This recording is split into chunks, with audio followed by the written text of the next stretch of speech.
My grandma raised a warrior, not a whisperer. She told me I was not indigenous, but I was ancestral. That I was destined to catch the words of those our ancestors threw into the air, hoping that someone would catch it down the line of generations that have struggled to voice themselves in this land of the north and the south and the east and the west, that the colonizers thought they erased, that the colonizers thought they were rid of. No, we are not gone. We are not gone. We are not gone. We are here.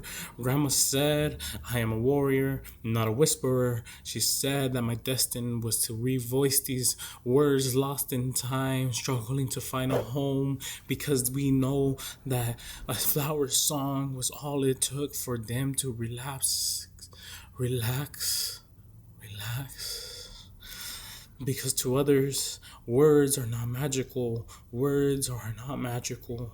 Words are not magical, but for us, they are magical.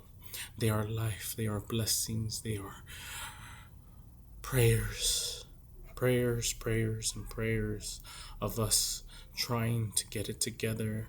It is us trying to reassert dominance, but not dominance to where it's better than one over the other, but dominance to where we can finally share everything with each other.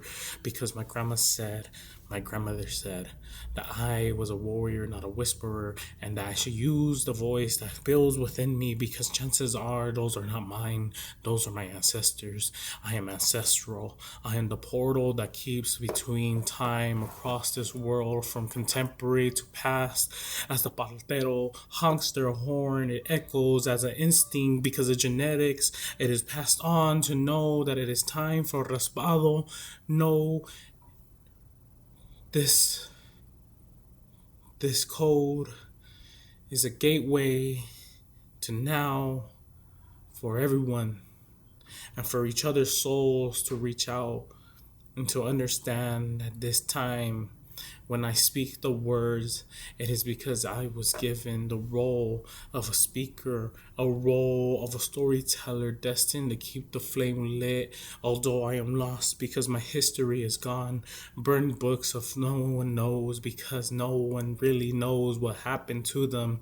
And the stories are now passed on through word of mouth, switched a little, because that is how we still survive, little by little, crack by crack, and word by word that spills out of our mouth, despite we are being detained and locked up in chains, caged and faced with struggle, survival, aerialization. That is a word that was once taken from my people, something to signify a neighborhood now signifies a ghetto, but I want to reclaim it, because my grandmother said I was a warrior, not a whisperer, and that I have to ensure that this lineage continues through the voice of mine and the ancestors before me, as it travels through times to come out my mouth and into your ears.